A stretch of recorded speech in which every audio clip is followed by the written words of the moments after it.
सत श्री अकाल स्टूडेंट, मैं Rupinder Kaur, chemistry lecturer Guru Nanak Dev पॉलीटैक्निकल college Ludhiana. सो अज मैं जो टॉपिक तुहाडे नाल डिस्कस करन लगी हाँ उस टॉपिक का नाम है जी कैमिकल इक्वेशन।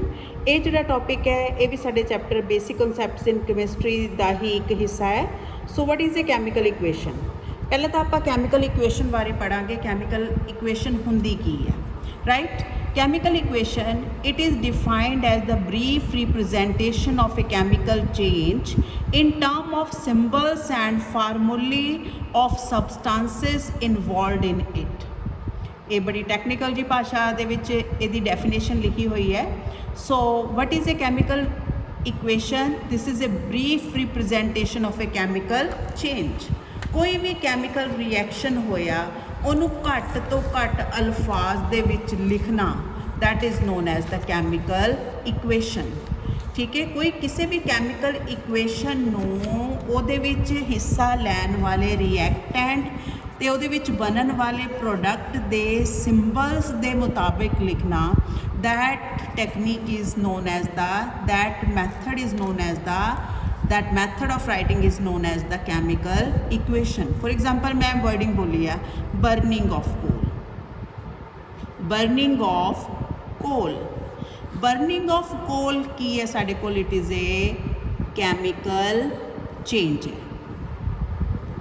right? हुन इस chemical change नू असी एक equation दी form दे विच लिखना चाहते हैं, right? burning of coal, burning process हमेशा ऑक्सीजन की प्रेजेंस दे विच हुंदा है। किहदी बर्निंग करनी है असी? कोल दी। What is coal? कोल की है? This is an allotrope of carbon, right? Burning मतलब it's reaction with oxygen. This is the process which is known as oxidation of carbon also. So burning of coal mean to say it's reaction with carbon, reaction of oxygen with carbon. So the product of this reaction will be carbon dioxide gas, right? And a huge amount of heat will produce during this reaction. That's why this reaction, this equation is known as exothermic reaction, right? So ਇਹਦੇ ਵਿੱਚ chemical change की हुई है burning of coal। ਜਦੋਂ ਇਸ ਕੋਲ ਦੀ burning ਨੂੰ ਅਸੀਂ ਇੱਕ ਇਕੁਏਸ਼ਨ ਦੀ ਫਾਰਮ ਦੇ ਵਿੱਚ ਲਿਖ ਦਿੱਤਾ, the process, this technique, this representation is known as the chemical equation, right? So evaporation of water, evaporation of water, right? ਹੈ ਤਾਂ ਇਹ ਚੇਂਜ ਹੈ, ਫਿਜ਼ੀਕਲ ਚੇਂਜ ਹੈ। ਵਾਟਰ है पहला किहड़ी फॉर्म च प्रेजेंट है? लिक्विड। जदों असीं इहनूं हीट करता किहड़ी फॉर्म च चेंज हो गया? गैस फॉर्म दे विच चेंज हो गया। And this process and this representation, evaporation of water ही हुई है। पर असीं इस प्रोसैस दे विच होण वाले जिहड़ियां भी चीज़ां क्रिया कीतियां जां जो भी बनिया उन्हां दे सिंबल लिख के इहनूं प्रेजेंट करन दी कोशिश कीती है, तो जिहड़ी ये फॉर्म बन गई इहनूं असीं कहने आ कैमिकल इक्वेशन। कैमिकल इक्वेशन लिखन लगे हमेशा तुहाडी लैफ्ट हैंड साइड ते की हुंदे आ, जिहड़ियां चीज़ां आपस च रिएक्ट करदियां जिन्हां असीं कहने आ रिएक्टेंट्स, और साडी राइट हैंड साइड ते की हुंदे आ जिहड़ी रिएक्शन क्रिया होने तो बाद चीज़ जिहड़ी बनदी है, they are known as products, right? So ये रिएक्टेंट एंड प्रोडक्ट नूं हमेशा एक एरो की हैल्प दे नाल एक दूजे तो सैपरेट करके असीं लिखना है। सो this is toward your left hand side, you may write here the reactants. Reactants are the substances which are taking part in a chemical reaction, and on your right hand side you may write the products. Product, actually they are the material which are formed after a chemical reaction. So you have to separate out them with the help of an arrow. The tail of that arrow will point toward the reactants and head of this arrow will point toward the products. And this symbolic representation of a chemical change is known as the chemical equation, right students? So अगली चीज़ जिहड़ी असी discuss करनी आ, वो की discuss करनी आ? That is significance of this chemical equation. और इस तो पहले एक और चीज़ मैं डिस्कस करूँगी, essentials of a chemical equation. essentials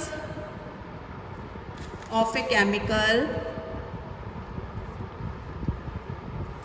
equation। essential word, essential सानू पता जरूरी दी चीज़, ਜਦੋਂ भी कोई chemical equation लिखनी है ਕਿਹੜੀਆਂ चीज़ों का ख्याल रखना है, राइट। ਇਹਦੇ 'ਚ ਅਸੀਂ 3 चीज़ों का ख्याल रखना है। पहली जिहड़ी चीज़ 1 by 1 मैं डिस्कस करती हाँ। So first is a chemical equation must satisfy the following conditions। First is it should represent a true chemical change। किसी भी रिएक्शन की जे तुसी chemical equation लिख रहे हो असल दे विच भी वो रिएक्शन पॉसिबल होना चाहिए है। जिस तरह से जिंक नू कॉपर दे नाल रिएक्ट करिए जिंक सल्फेट बनूगा, कॉपर साडे कोल प्रेसिपिटेट दी फॉर्म दे विच बाहर आ जाऊगा। It will be a displacement process जिहदे च more active metal less reactive metal नूं दे एक्वा सोल्यूशन चों डिसप्लेस कर सकती है। तो जिंक कॉपर सल्फेट नाल रिएक्ट करके जिंक सल्फेट बना सकता है।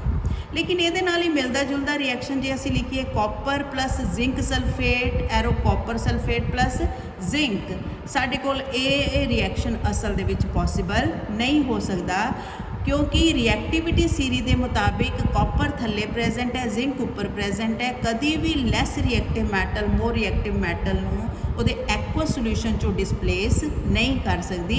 इस करके असी इस रिएक्शन को लिख नहीं सकते। देखने को भावें बड़ा सोहना लगता पाया पर असल जिंदगी दे विच ये रिएक्शन पॉसिबल नहीं हैगा।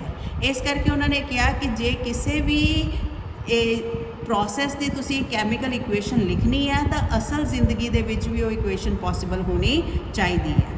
नैक्सट है chemical equation should be balance. जे किसी भी रिएक्शन की तुसी कैमिकल इक्वेशन लिख रहे हो तो वो असल दे विच बैलेंस होनी चाहिए है according to law of conservation of mass. Law of conservation of mass की कहता है the number of atom of each element should be equal on both side of equation. मतलब जे तुसी कोई कैमिकल इक्वेशन लिखी है वो दोनों साइडों ते रिएक्टेंट्स और प्रोडक्ट वाली साइड ते किसी भी एलीमेंट के एटम्स का नंबर जिहड़ा वो बराबर होना चाहिए है। जिस तरह मैं एक इक्वेशन लिखी है, सो यो इक्वेशन आप डिस्कस करते हैं। मान लो मेरे को सोडियम प्लस क्लोरीन, सोडियम का रिएक्शन किया सी क्लोरीन गैस के नाल, प्रोडक्ट बनूगा जी साडे कोल सोडियम क्लोराइड। सोडियम कोफिशिएंट 1 ਇਹਦਾ ਇੱਕੋ ਹੀ ਐਟਮ ਪਾਰਟਿਸਿਪੇਟ ਕਰ ਰਿਹਾ ਹੈ। क्लोरीन पैर ते 2 लिखिया हुआ है, इस करके ये किन्ने एटम पार्टिसिपेट कर रहे हैं 2 एटम्स।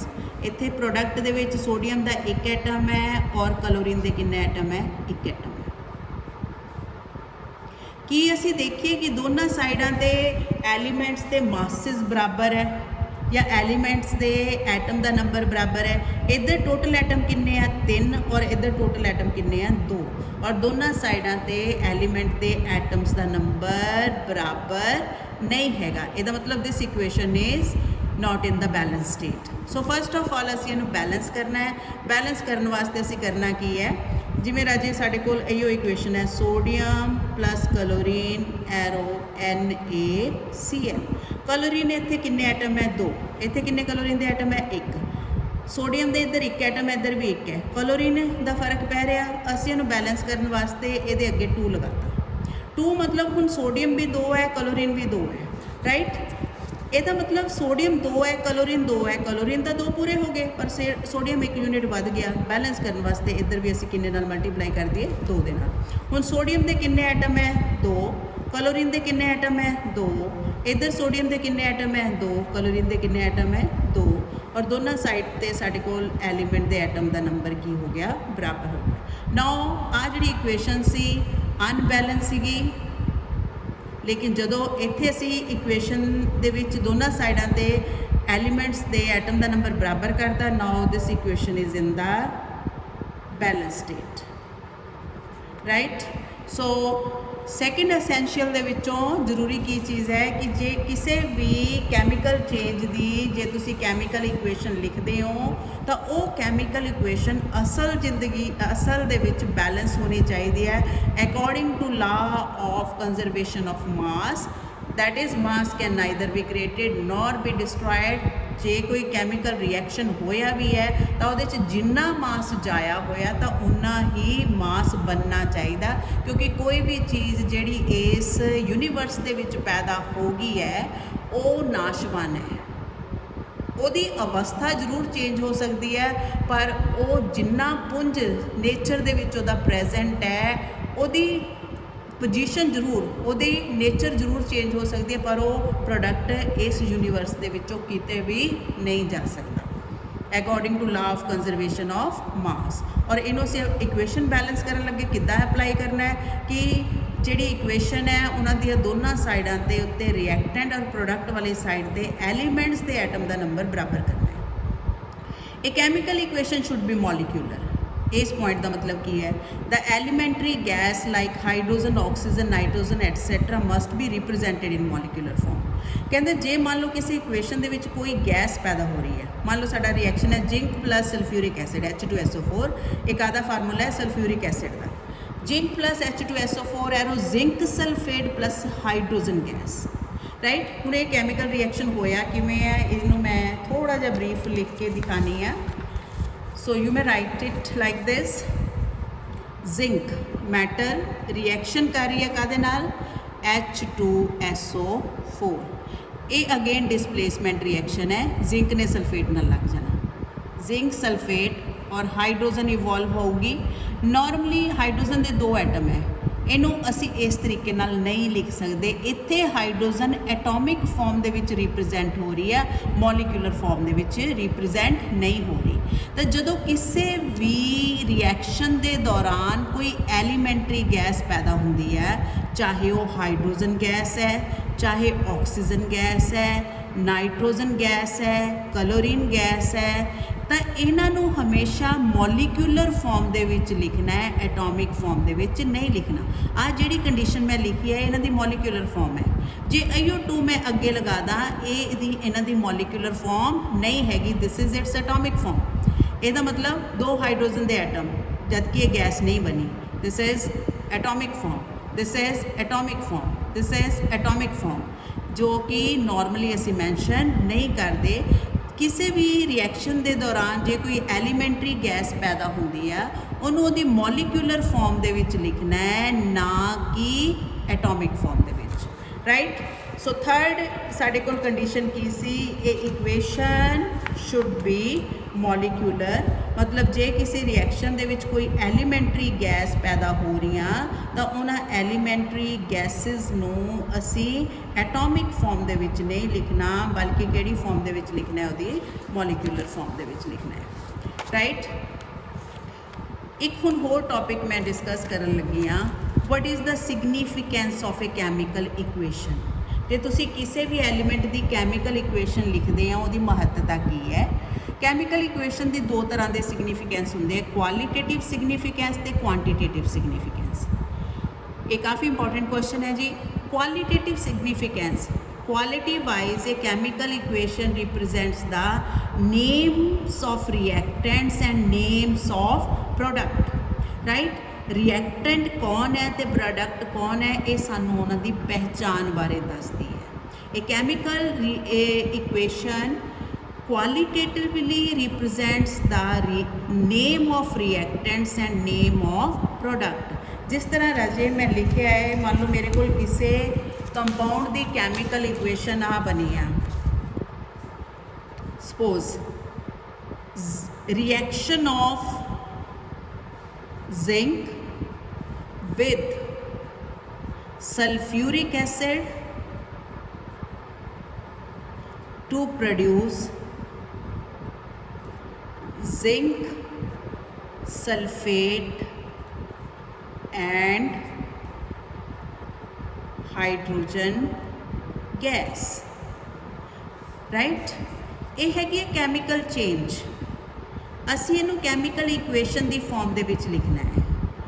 रिएक्शन ਇਹਦਾ मतलब रिएक्टेंट कौन है zinc and sulphuric acid zinc का केमिकल फार्मूला लिखो सल्फ्यूरिक एसिड H2SO4 राइट असी इस रिएक्शन की केमिकल इक्वेशन लिखनी है पहला रिएक्टेंट जिंक है फिर सल्फ्यूरिक एसिड फिर प्रोडक्ट की बनया zinc sulphate plus hydrogen gas तो कोई भी कैमिकल इक्वेशन इत्थे मेरे को कैमिकल नेम दिते हुए है कैमिकल फार्मूला किसी भी चीज़ का नहीं दिता हुआ तो जो मैं यदि कैमिकल इक्वेशन लिखनी है इनू सिंबल वाइज लिखना हर एक रिएक्टेंट दे और प्रोडक्ट दे सो यदी महत्ता की हुई कि जो असी किसी भी कैमिकल इक्वेशन नू पढ़ते हैं तो सानू उहदे विच प्रेजेंट रिएक्टेंट्स और प्रोडक्ट्स दे नाम पता लगते हैं असी इस इक्वेशन नू पढ़ के दस सकते हैं this is the reaction between zinc and sulphuric acid to produce zinc sulphate and hydrogen gas so this is the symbolic representation of a chemical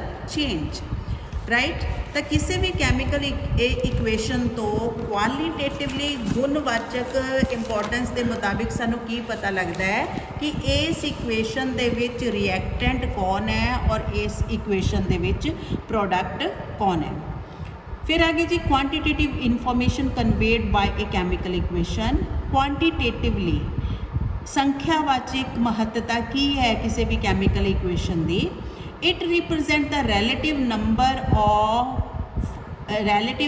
of atoms or molecule of reactant and product chemical equation नू पढ़ के सानू ये पता लगता कि किसी भी रिएक्शन दे विच किसी पर्टिकुलर एलीमेंट या कंपाउंड के किन्ने एटम या मॉलिक्यूल हिस्सा लै रहे हैं it represent the relative number of mole of reactant and product के मोल भी पता लगते हैं it represent the relative mass of reactant and product किन्ने हिस्से रिएक्टेंट है तो किन्ने हिस्से प्रोडक्ट है किन्ने हिस्से चीज़ रिएक्ट की है और किन्ने हिस्से चीज़ पैदा हुई है it express the volume of gases substances which evolve or react in a chemical equation और किसी भी कैमिकल इक्वेशन दे विच किन्नियां गैसां पैदा हुई है और किन्नियां गैसां जिहड़ियां रिएक्ट हुई हैं सो उन्हां दा पर्टिकुलर वॉल्यूम भी सानू पता लगता है सिंपली किसी भी कैमिकल इक्वेशन की इंपॉर्टेंस दसनी होवे तां ये जिहड़ा साडे कोल किस तरह असीं इदां दे क्वेश्चन नूं हल करना है सो पेपर दे विच नॉर्मली जिस फॉर्म दे विच सानू ये क्वेश्चन पूछा जाता है what does following chemical equation signify question की है साडे कोल what does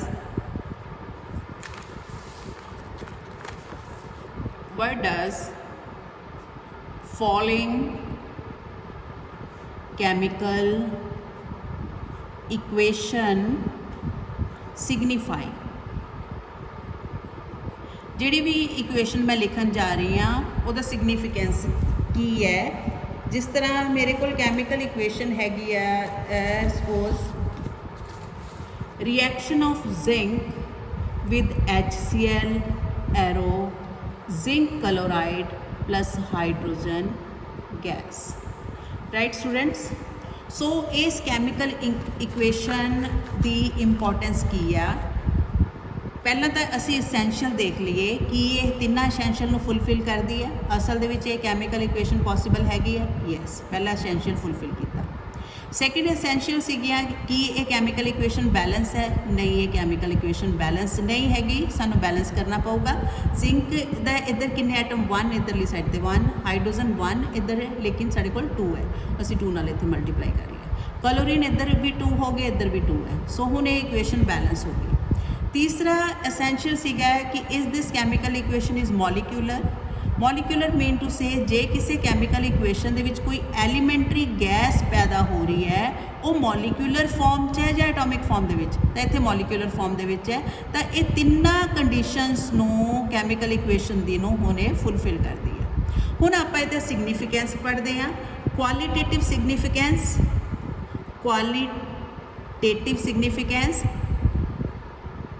qualitatively this equation represents that zinc reacts with hydrochloric acid to produce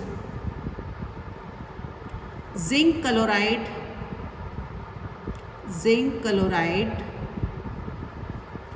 and hydrogen gas. So मैनू ये इक्वेशन पढ़ के पता लग्या कि जिंक जिहड़ा है हाइड्रोक्लोरिक एसिड नाल रिएक्ट करके जिंक क्लोराइड ते हाइड्रोजन गैस प्रोड्यूस करता है। सो क्वालिटेटिवली मैनू ये इक्वेशन पढ़ के ये सारी इन्फॉर्मेशन पता लगी, इस करके मैं लिखा है कि क्वालिटेटिवली दो तरह का सिग्निफिकेंस हुंदा, क्वालिटेटिव ते क्वांटिटेटिव। द क्वालिटेटिव सिग्निफिकेंस की लिखा इत्थे असीं, qualitatively this equation represents that the zinc reacts with hydrochloric acid to produce zinc chloride and hydrogen gas. Now quantitative significance,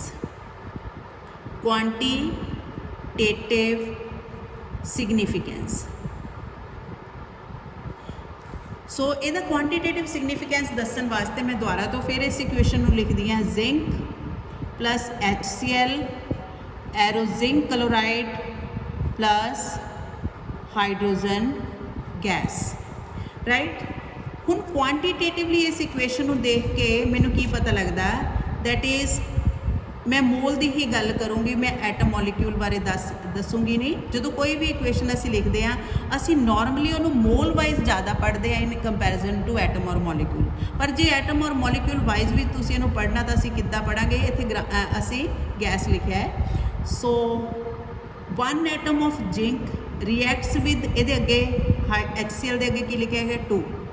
1 atom of zinc reacts with 2 molecules of HCl to produce, ये अगे 1 ही है, to produce 1 molecule of zinc chloride and 1 molecule of hydrogen gas. ये तद है जे मैं equation नू atom और मॉलिक्यूल वाइज पढ़ना, पर नॉर्मली असी किसी भी कैमिकल इक्वेशन नू मोल वाइज पढ़ीदा है। सो मैं इनू आ पहला तरीका, सैकेंड इनू किस तरह रीड कर सकती हाँ, 1 mole of zinc reacts with 2 moles of HCl to produce 1 mole of zinc chloride and 1 mole of HCl gas, right. हुण राजे इनू असी मास वाइज पढ़िए। जिंक का मास होंदा 65, इत्थे असी इनू होर तरीके नाल किद्दां लिख लांगे, 65 parts by weight of zinc reacts with 73 parts by weight of HCl to produce 136 parts by weights of 136 parts by weight of zinc chloride and 2 parts by weight of hydrogen gas। हुण ये सारियां चीज़ां कित्थों आईयां? एक atom zinc दे एक atom का मास कितना होंदा 65 AMG, जे मोल पढ़ना तो 65 ग्राम लगाना। HCl दे एक मॉलिक्यूल का मास हुंदा है जी 73। How you can calculate it? So साढ़े कोल हाइड्रोजन दे HCl दे विच हाइड्रोजन दे किन्ने एटम है 1। क्लोरीन दे एक एटम का मास हुंदा 35.5, राइट। टोटल साढ़े कोल किन्ना हो गया 36.5। HCl दा किन्ने मोल है 2, या किन्ने मॉलिक्यूल है 2, तो 36.5 नूं किन्ने नाल मल्टीप्लाई कर लेना तुसी 2 नाल, साढ़े कोल आंसर आ जाएगा 73, राइट। द 2 मोल HCl किन्ने मास के बराबर होया 73, जे 1 मोल हुंदा तो किहदे बराबर होना सी 36.5 के बराबर। हुण जिंक क्लोराइड असी किवें कैलकुलेट किया? जिंक दे एक एटम का मास 65, क्लोरीन दे एक एटम का मास 35.5 हुंदा, 2 का कितना होया 35.5 × 2। टोटल मास जी असी कैलकुलेट करांगे राजे साढ़े कोल कितना आया 65, 35 × 2 70, 70 and 1 71। So the answer will be here 136, right. Hydrogen दे एक एटम का मास 1, 2 का कितना होया 2, राइट। हुण ये भी देख लो कि ये लॉ ऑफ कंजरवेशन ऑफ मास नूं फॉलो कर रहे हैं कि नहीं फॉलो कर रहे हैं, क्योंकि इधर भी टोटल मास 138 आ रहा है, इधर भी 138। सो इस इक्वेशन तो सानू पता लग रहा है 60 part by weight of zinc react with 73 part by weight of HCl to produce 136 parts by weight of zinc chloride and 2 part by weight of hydrogen. Right? ਹੁਣ ਜੇ ਅਸੀਂ ਵੋਲੀਅਮ ਵਾਈਜ਼ ਪਤਾ ਕਰਨਾ ਹੋਵੇ ਕਿ ਇੱਥੇ ਹਾਈਡਰੋਜਨ ਗੈਸ ਕਿੰਨਾ volume ਪੈਦਾ ਹੋਇਆ, ਹਾਈਡਰੋਜਨ ਦੇ ਕਿੰਨੇ ਮੋਲ ਪੈਦਾ ਹੋਏ ਆ 1, ਠੀਕ ਹੈ। 1 ਮੋਲ ਕਿਸੇ ਵੀ ਗੈਸ ਦਾ ਨਾਰਮਲ ਟੈਂਪਰੇਚਰ ਪ੍ਰੈਸ਼ਰ ਤੇ ਕਿਹਦੇ ਬਰਾਬਰ ਹੁੰਦਾ, ਦੈਟ ਇਜ਼ 22.4 ਲੀਟਰ ਦੇ ਬਰਾਬਰ, ਰਾਈਟ। ਤਾਂ ਅਸੀਂ ਕਹਾਂਗੇ ਇੱਥੇ ਕਿੰਨੀ ਹਾਈਡਰੋਜਨ ਗੈਸ ਪੈਦਾ ਹੋਈ ਹੈ 22.4 litre. And this 22.4 litre volume ਕਿਸੇ ਵੀ ਚੀਜ਼ ਦਾ ਇਹਨੂੰ ਅਸੀਂ ਕੀ ਕਹਿੰਦੇ ਆ, ਮੋਲਰ ਵੋਲੀਅਮ, ਰਾਈਟ। ਜੇ ਕਿਸੇ ਚੀਜ਼ ਦੇ 2 ਮੋਲ ਪੈਦਾ ਹੋਏ ਆ, ਗੈਸ ਦੇ 2 ਮੋਲ ਪੈਦਾ ਹੋਏ ਆ, ਤਾਂ ਮੋਲਰ ਵੋਲੀਅਮ ਨੂੰ 2 ਨਾਲ ਮਲਟੀਪਲਾਈ ਕਰ ਦਿਓ, ਦੈਟ ਇਜ਼ 2 × 22.4। ਜੇ 3 ਹੋਇਆ 3 ਨਾਲ ਮਲਟੀਪਲਾਈ ਕਰ ਦਿਓ। ਤਾਂ ਕਿਸੇ ਵੀ ਗੈਸ ਦਾ 1 ਮੋਲ ਨਾਰਮਲ ਟੈਂਪਰੇਚਰ ਪ੍ਰੈਸ਼ਰ ਤੇ ਕਿਹਦੇ ਬਰਾਬਰ ਹੁੰਦਾ 22.4 litre of that gas. And this particular volume that is 22.4 litre is known as the molar volume. ਤਾਂ ਕਿਸੇ ਵੀ ਚੀਜ਼ ਦਾ ਜਿਹੜਾ ਗ੍ਰਾਮ ਮੋਲੀਕਿਊਲਰ ਮਾਸ ਹੁੰਦਾ ਹੈ ਉਹਨੂੰ ਅਸੀਂ ਕਹਿੰਦੇ ਹਾਂ ਉਹਦਾ ਮੋਲਰ ਮਾਸ, ਔਰ ਜਿਹੜਾ 22.4 ਲੀਟਰ 1 ਮੋਲ ਦਾ ਵੋਲੀਅਮ ਹੁੰਦਾ ਉਹਨੂੰ ਅਸੀਂ ਕਹਿੰਦੇ ਹਾਂ molar volume, right. So this is all about the significance of a chemical equation, कि कोई भी chemical equation है ਉਹਦਾ ਕੀ significance ਹੁੰਦਾ ਹੈ। Thank you students।